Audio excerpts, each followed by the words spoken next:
haleluya, rarama bebie romansinamios Injil. Mungkin sudah berkata, ampun pendeta, apalagi itu dalam bahasa Numfor ini artinya selamat datang di Pulau Mansinam, kota Injil. Karena saudara yang kasih dalam Tuhan, saya sedang menikmati pulau yang luar biasa ini, pulau yang ada di Kabupaten Manokwari, dan pulau ini adalah bagian dari Provinsi Papua Barat.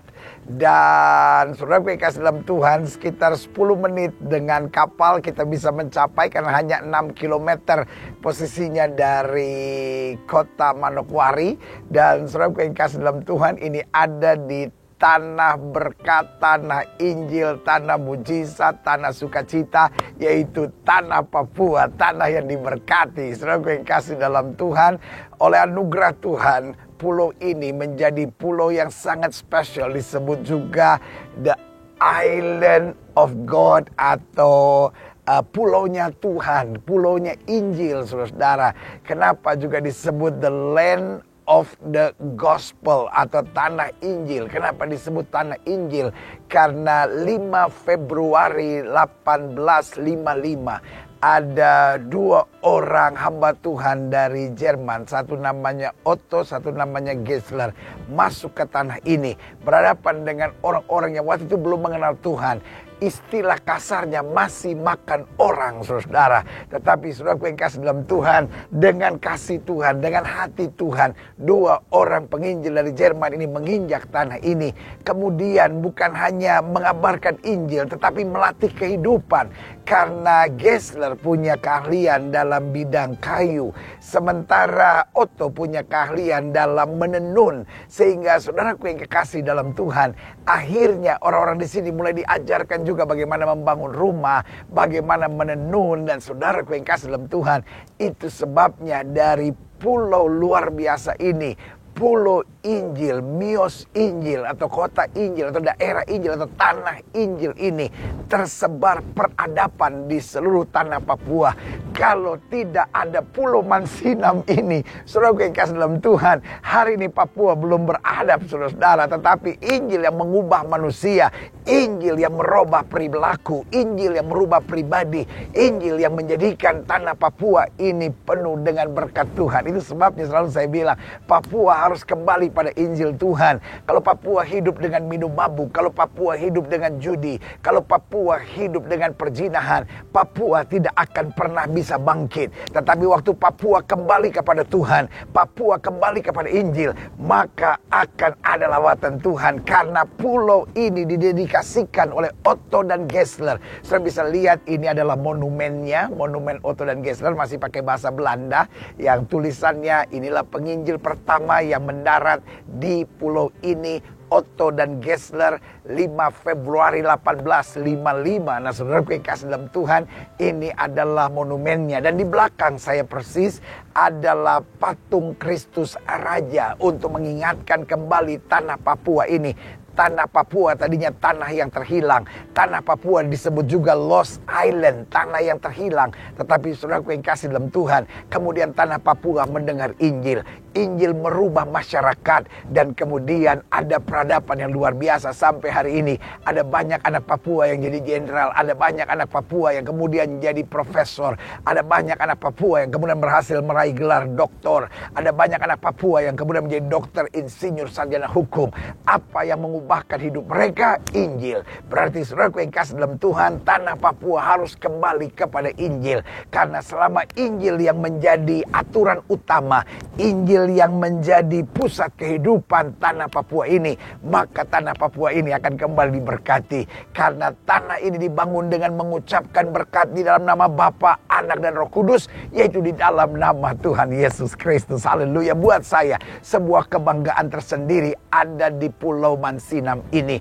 Saya berada di Kabupaten Manokwari, tanah Papua, di Papua Barat ini. Dan khususnya saya nyebrang sebentar ke Pulau Mansinam untuk sebuah kebaktian kebangunan rohani di lapangan Burasi di Manokwari. Dan saudara yang kasih dalam Tuhan, saya bangga dan memuji Tuhan.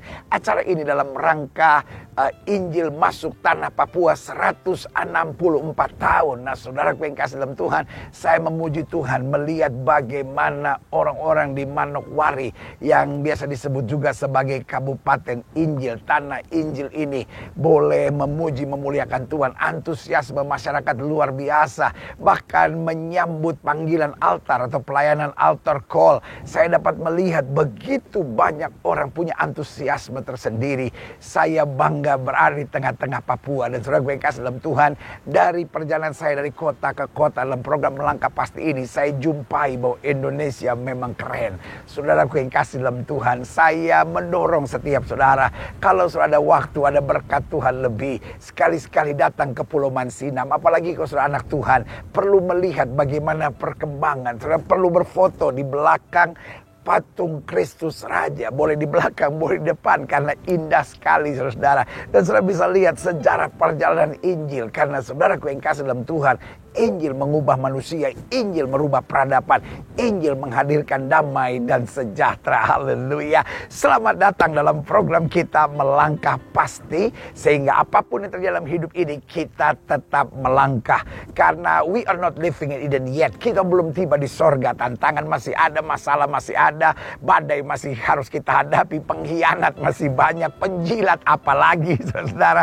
Tetapi saudara yang kasih dalam Tuhan, selama kita berpegang pada Kristus, selama kita berpegang pada Injil, selama kita melangkah dalam kepastian, kita akan lihat kemenangan yang dahsyat. Mungkin saudara berkata, pendeta itu pakai baju apa? Ini dia baju adat di sini, harus ada noken, saudara. Ini zaman dulu untuk isi ubi, saudara, ya kan, untuk isi kasbi, ya kan, dan untuk isi sukun di sini mantap sekali, saudara, ya kan. Tetapi zaman sekarang mungkin untuk isi handphone.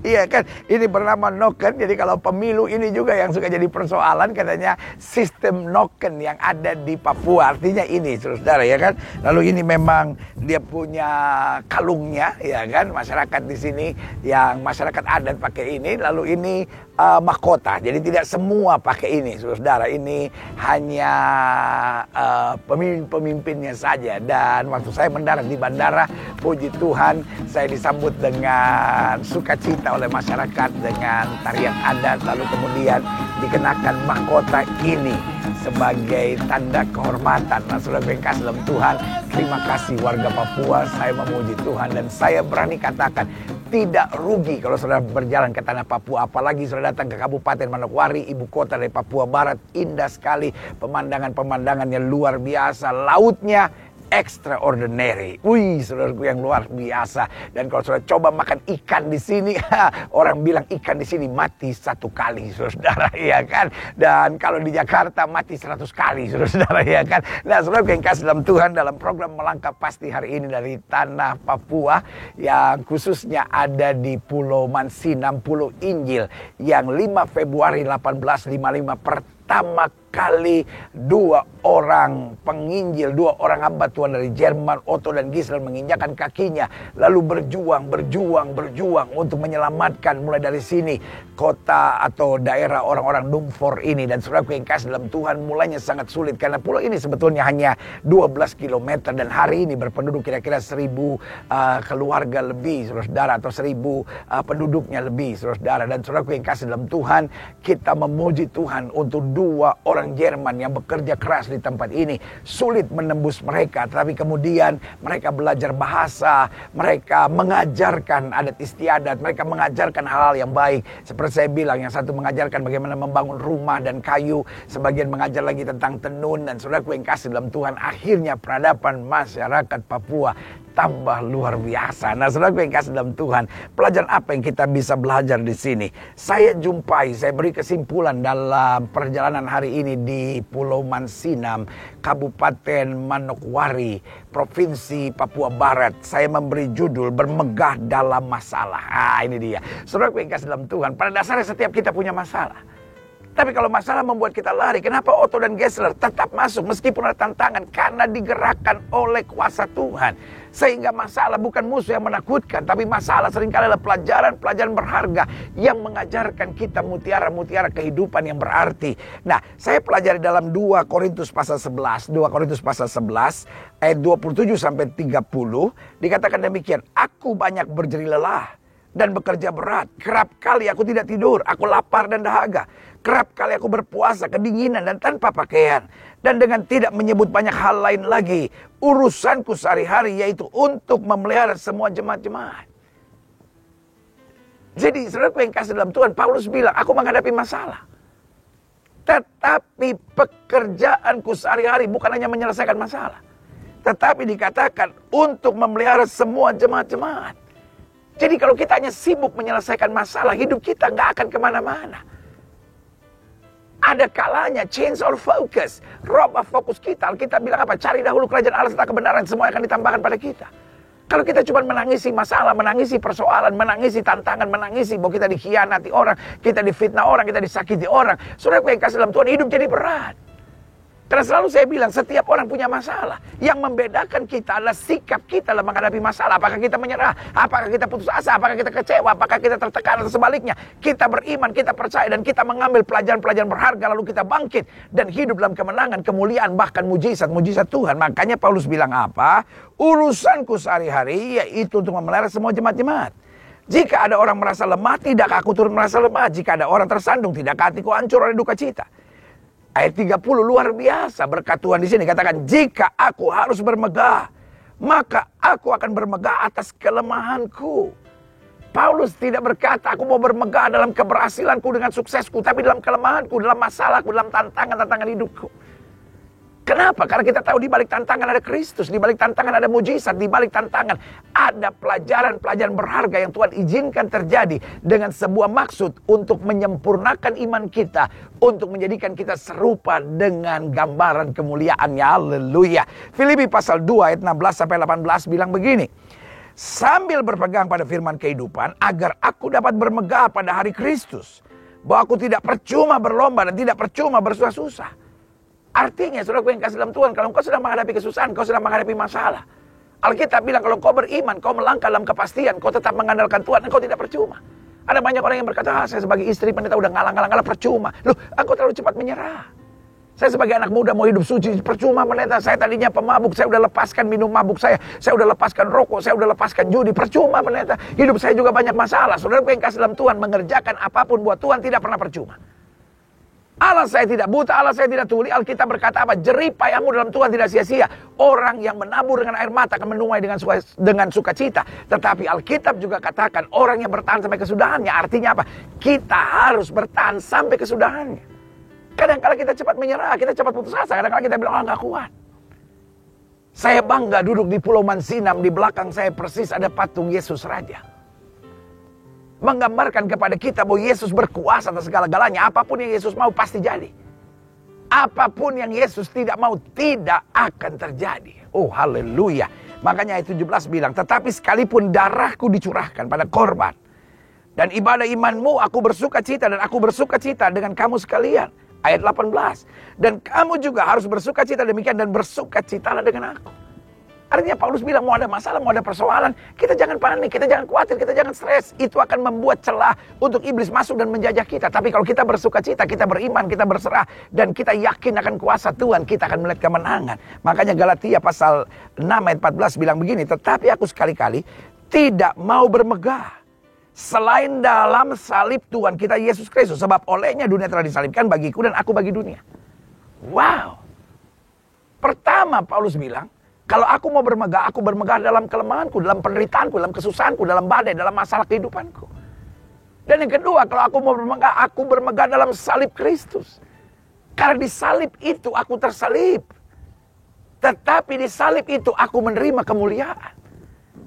Karena Alkitab berkata, Kristus disalib untuk menanggung dosa kita. Kristus disalib untuk menanggung dosa isi dunia. Our pride is the cross. Kebanggaan kita adalah salib. Kebanggaan kita bukan berkat, kebanggaan kita bukan mujizat. Berkat bisa datang, berkat bisa pergi. Ayub, seorang nabi yang luar biasa, bilang apa? Tuhan yang memberi, Tuhan yang mengambil, terpujilah nama Tuhan. Kalau kebanggaan kita berkat, kebanggaan kita keberhasilan, waktu itu hilang dalam hidup kita. Waduh, kita stres. Makanya tidak sedikit orang yang kena penyakit post power syndrome. Dulu waktu dia masih pegang jabatan, dia dihormati. Tapi sekarang dia sudah tidak dihormati, dia kecewa, akhirnya sakit-sakitan dan meninggal, saudara-saudara. Sebagai hamba Allah, saya hanya mau ingatkan buat saudara, anak Tuhan Yesus, percaya betul. Kebanggaan kita bukan berkat, kebanggaan kita bukan mujizat, kebanggaan kita bukan keberhasilan, kebanggaan kita adalah salib. Setiap kali kita pandang salib, kita tahu kita berharga. Setiap kali kita pandang salib, kita tahu kita dikasihi Kristus. Setiap kali kita pandang salib, kita tahu Kristus siap mengorbankan segala-galanya demi kita. Karena itu mari kita siap mengorbankan segala-galanya demi Kristus. Kebanggaan kita adalah salib. Kalaupun hari ini kau belum mendapat seperti yang kau harapkan, kalaupun hari ini doamu belum dijawab, gak usah kecil hati. Kita tetap bangga dan bersyukur karena kebanggaan kita adalah salib. Di salib itu dosa kita diselesaikan. Di salib itu kutuk kita dihancurkan. Di salib itu segala pengalaman-pengalaman pahit kita diubahkan menjadi kemenangan-kemenangan yang manis dalam kasih kemurahan-Nya. Haleluya. Saya catat di sini beberapa hal yang perlu kita mengerti. Bahwa banyak orang bermegah pada hal-hal keliru. Apa yang saya catat di sini bermegah pada hal-hal yang keliru? Yang pertama, keberhasilan dan kesuksesan serta pencapaian-pencapaiannya. Ada orang yang bangga banget kalau dia berhasil mencapai sesuatu. Wah, apa yang diharapkan tadi. Waduh, mulai sombong, jalan lubang hidung dua ngadep atas. Saudaraku yang kasih dalam Tuhan, jangan sombong. Hidup ini adalah anugerah, hidup ini adalah kasih karunia Tuhan. Tidak ada yang perlu kita banggakan. Makin kita menuju kepada kesombongan, Alkitab bilang Allah melawan orang-orang sombong dan Allah menyingkirkan orang-orang yang congkak hatinya. Berarti jelas. Apa kemegahan yang keliru? Satu, keberhasilan, kesuksesan, serta pencapaian-pencapaian kita. Itu anugerah Tuhan yang harus kita tunduk dan bersyukur, bukan kita megahkan. Karena kita bermegah dalam Yesus yang mendengar doa kita. Kita bermegah dalam Yesus yang menjawab kebutuhan kita. Kita bermegah pada Yesus yang mengerjakan mujizat buat kita tepat pada waktunya. Yang kedua, apa kemegahan yang keliru? Yang pertama, keberhasilan, kesuksesan, serta pencapaian-pencapaian seseorang. Yang kedua, penampilan serta kemampuannya. Waduh. Ada orang bangga sekali dengan penampilannya. Waduh, makanya dijaga betul ya kan. Di operasi ini supaya penampilannya makin mantap. Gayanya, aduh, saudara gue yang kasih dalam Tuhan. Nggak usah jadi orang yang membanggakan penampilan dan kemampuan. Karena pada dasarnya semuanya adalah anugerah dan kasih karunia Tuhan. Jangan memandang rendah orang yang penampilannya nggak sehebat saudara. Jangan memandang rendah orang-orang yang kemampuannya tidak sehebat saudara. Karena pada dasarnya everybody is unique in God's eyes. Pada dasarnya setiap orang unik di pemandangan mata Tuhan. Dan setiap orang berarti dan berharga. Mungkin orang itu gak sekaya saudara, gak sepintar saudara, gak sehebat saudara, tapi dia tetap berharga. Mungkin orang itu penampilan yang gak sekeren, gak sehebat, gak segagah saudara, tapi dia juga berharga. Karena setiap orang diciptakan Tuhan untuk maksud yang khusus dan luar biasa. Makanya Daud bilang apa? Kejadianku dahsyat dan ajaib dan jiwaku benar-benar menyadarinya. Anak Tuhan Yesus dilarang untuk minder. Engkau mungkin tidak gagah, engkau mungkin tidak hebat, engkau mungkin gak punya banyak kemampuan. IQ-mu mungkin hanya di bawah rata-rata. Tapi sebagai hamba Allah, saya ingatkan sekali lagi, engkau berarti dan berharga buat Tuhan. Manusia boleh menertawakan saudara, manusia boleh membuli saudara, tapi berdiri tegak dan berkata, aku berarti bagi Tuhan. Aku harus melakukan yang terbaik bagi Tuhan. Haleluya. Yang ketiga saya pelajari, apa kemegahan yang keliru? Harta, kekayaan, serta segala yang ada padanya. Kalau harta kekayaan menjadi kebanggaan kita, bahaya saudara-saudara. Kita jadi orang-orang yang tamak. Kita jadi orang-orang yang serakah. Karena yang alam pikiran kita cuma uang. Tidak sedikit orang yang rela jadi istri piaraan. Tidak sedikit orang yang rela jadi koruptor.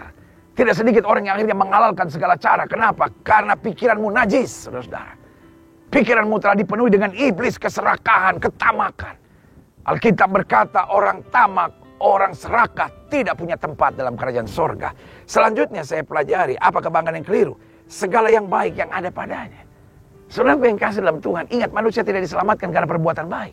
Manusia tidak diselamatkan karena amal ibadah. Kalau kita bisa melakukan yang baik, Alkitab bilang apa? Supaya orang melihat perbuatanmu yang baik dan memuliakan Bapa yang di sorga. Kita berbuat baik bukan supaya masuk surga. Kita berbuat baik bukan supaya dipuji orang. Kita berbuat baik karena Tuhan telah terlebih dahulu berbuat baik buat kita. Jadi kita nggak berbuat baik untuk berjuang masuk surga. Tapi kita berbuat baik. Kenapa? Karena yang jahat dalam hati kita, yang jahat dalam pikiran kita, yang jahat dalam mulut kita, yang jahat dalam kejiwaan kita sudah dilepaskan oleh Tuhan. Karena di atas kayu salib Yesus berkata, sudah selesai. Segala kutuk, segala dosa, segala kepahitan, segala hal jahat dalam hidupmu sudah aku selesaikan persoalannya. Maukah kita menyerahkan semuanya kepada Tuhan? Tuhan, aku mau terlepas dalam iri hati, benci, dengki, dendam.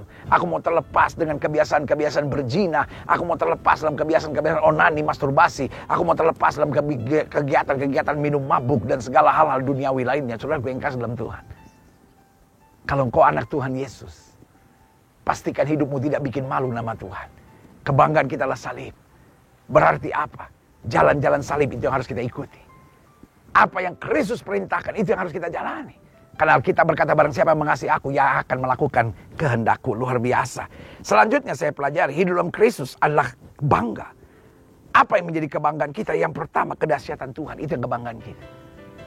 Kalau saya disembuhkan, kalau saya diberkati, kalau saya berhasil, kalau saya mencapai sesuatu yang saya idamkan dan mimpikan, itu bukan karena saya hebat, tetapi karena kedahsyatan Tuhan. Makanya Paulus berkata, aku ada sebagaimana aku ada semata-mata hanya karena anugerah. Yesus bilang apa? Di luar aku kamu tidak dapat berbuat apa-apa. Berarti saudaraku yang kasih dalam Tuhan, apapun yang berhasil kau rebut, apapun yang berhasil kau raih, apapun yang berhasil kau capai, itu karena Tuhan kita dahsyat. Kenapa Daud, seorang nabi yang biasa, dapat mengalahkan Goliat raksasa yang hebat dari Filistin?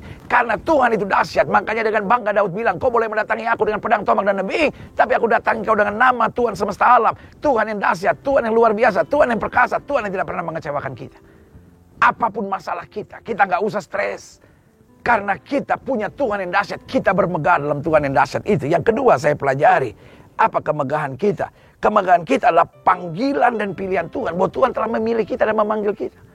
Betul kita terbatas, betul kita lemah. Kita penuh dengan kekurangan. Kita penuh dengan segala hal-hal yang bisa menyeret kita untuk jatuh dalam dosa. Kita mudah terpengaruh.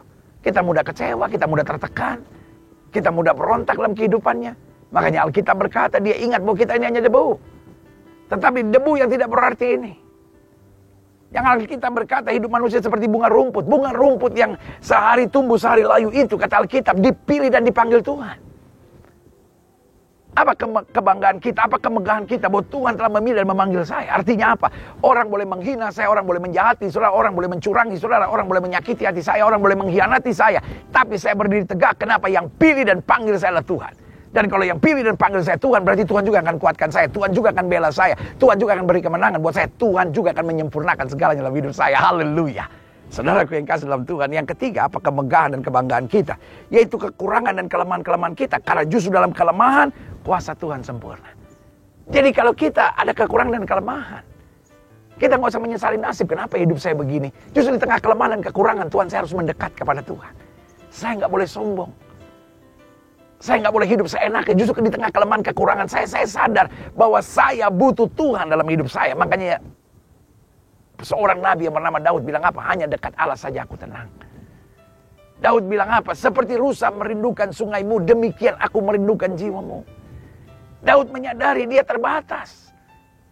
Karena dia terbatas, dia butuh Tuhan. Dan justru dalam keterbatasannya dia lihat Tuhan tak terbatas. Menyempurnakan, menguatkan, menghibur. Dan melakukan perkara-perkara dahsyat. Haleluya. Selanjutnya saya pelajari. Apa yang menjadi kebanggaan kita? Kebanggaan kita adalah Tuhan kita. Allah yang kita sembah. Allah yang membiarkan masalah dan pergumulan kehidupan kita. Karena pembelaan Tuhan akan dinyatakan. Apa kebanggaan kita? Bahwa di tengah masalah, di tengah pergumulan, Tuhan tidak pernah meninggalkan kita. Tuhan bela kita. Tuhan kuatkan kita. Tuhan dengan sabarnya didik kita. Sehingga masalah bukan musuh buat kita. Kita bangga dengan masalah. Karena di tengah masalah kita dilatih. Di tengah masalah kita melihat campur tangan Tuhan. Di tengah pergumulan kita dididik oleh Tuhan. Alkitab bilang barang siapa yang kukasihi aku hajar dan kutegur. Berarti waktu saya menghadapi masalah, saya tahu Tuhan sedang mengasihi saya. Tuhan sedang mau melatih saya. Tuhan sedang mendidik saya. Tuhan sedang mengajar saya untuk apa? Supaya saya lebih meningkat. Supaya saya lebih dewasa.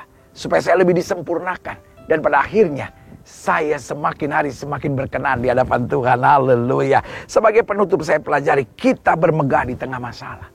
Kenapa kita bisa bermegah di tengah masalah? Satu, karena di tengah masalah kita seringkali mengalami perjumpaan dengan Tuhan. Masalah bukan akan menghancurkan kita, tapi masalah adalah cara Tuhan untuk memanggil kita dekat dengan Tuhan. Sehingga kita mengalami perjumpaan dengan Tuhan. Sampai kita berkata betul, Tuhan saya hidup.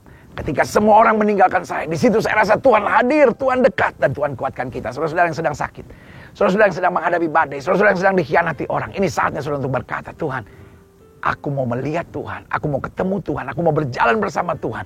Pegang tanganku, karena bersama Yesus aku cakap menanggung segala perkara. Yang kedua, kita bermegah di tengah masalah. Kenapa? Karena di tengah masalah harusnya kita sadar tentang hal-hal yang harus diperbaharui dalam kehidupan. Kalau kita lagi kaya, kita lagi sukses, kadang-kadang susah sadarnya, saudara-saudara. Tapi di tengah masalah kita pikir, iya nih, saya nggak bisa terus-menerus hidup dengan judi. Hancur keluarga saya. Saya nggak bisa hidup terus-menerus dengan minum mabuk seperti ini. Hancur hidup saya. Di tengah masalah, ada banyak hal yang kita sadar kita harus tinggalkan. Ada banyak hal yang kita sadar harus kita perbaharui, kita robah, supaya kita dapat mengalami janji-janji Tuhan yang dahsyat dan luar biasa. Yang ketiga, kenapa kita bisa bermegah di tengah masalah? Karena di tengah masalah seringkali iman kita dibangunkan. Akhirnya kita mengerti, iya ya, saya nggak bisa hidup dengan sekedar logika, pikiran, kemampuan. Tapi saya berlutut, saya berdoa, saya mengandalkan iman.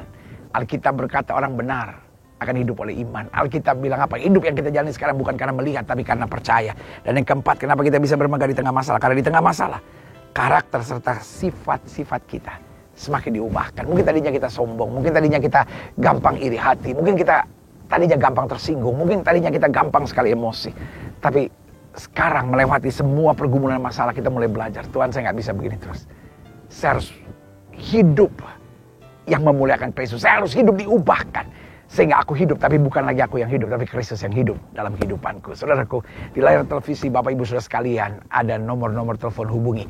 Ada hamba Tuhan yang akan berdoa 24 jam dalam sehari, 7 hari dalam seminggu. Karena kami rindu menjadi sahabat doa yang mengarahkan saudara pada terang kasih, anugerah, berkat, dan kuasa Tuhan yang sempurna. Karena kita tetap percaya di balik doa ada kuasa. Di balik doa ada mujizat. Di balik doa ada kemenangan. Di balik doa ada perkara-perkara yang dahsyat. Saudaraku, gak usah stres dalam hidup. Gak usah bersungut dan gak usah mengeluh. Kita bermegah dalam Kristus. Bahkan di tengah kekurangan, di tengah masalah, di tengah pergumulan, di tengah badai. Karena kita tahu di tengah masalah, di tengah badai, justru Kristus akan nyata. Karena itu biarlah kita bermegah karena salib. Kita bermegah akan pilihan dan panggilan Tuhan. Kita bermegah akan kuasa yang dahsyat dan luar biasa dari Pulau Mansinam, Pulau Injil, Pulau Berkat, dari tanah yang penuh berkat ini, yaitu tanah Papua. Saya berada tepat di depan dari patung Kristus Raja di Pulau Mansinam. Patung yang didedikasikan untuk menyatakan bahwa pulau ini 5 Februari 1855 telah menjadi pulau Injil. Karena Injil masuk dan kemudian memberkati tanah Papua ini sampai ada sebagaimana sekarang. Karena itu saya hanya mau ingatkan bahwa saudara bermegahlah di tengah pergumulan dan masalah. Karena Yesus kita dahsyat dan luar biasa. Izinkan dari Pulau Mansinam ini saya berdoa buat setiap saudara sekalian. Saudara yang ingin didoakan boleh taruh tangan kanan saudara di dada dan kita berdoa. Mari kita berdoa. Bapa dalam nama Yesus, hamba doa buat yang sakit, hamba doa buat yang berbeban berat, hamba doa untuk setiap mereka yang sedang tertekan, yang sedang kecewa, yang sedang dalam masalah, bahkan yang hatinya sedang berontak, yang sedang jauh dari Tuhan dan terikat dengan berbagai belenggu dosa. Bapak berdoa di dalam nama Yesus, Tuhan jamah sehingga mulai hari ini kami belajar bermegah di tengah masalah. Karena kami tahu Yesus kami hidup, Yesus kami luar biasa, Yesus kami dahsyat, Yesus kami sudah mati buat kami, curahkan darah sehingga kami ditebusnya dan dijadikan warga kerajaan sorga. Di dalam nama Yesus, yang sakit Tuhan sembuhkan, yang lemah Tuhan kuatkan, mujizat terjadi, perkara-perkara luar biasa boleh berlaku. Di dalam nama Yesus kami berdoa. Haleluya. Amin. Amin. Amin. Saudaraku yang kasih dalam Tuhan, sebuah kebanggaan buat saya ada di Pulau Mansinam, di Kabupaten Manokwari, di Papua Barat. Tanah berkat, tanah Injil, yaitu tanah Papua ini. Doa saya menyertai saudara dan saya berharap setiap kita menyadari bahwa Tuhan kita dahsyat. Bahwa Tuhan telah memilih dan memanggil kita. Tuhan menguatkan kita sehingga setiap kita dapat melangkah dalam kepastian. Sampai berjumpa program berikut. Tetap melangkah pasti bersama Yesus. Haleluya.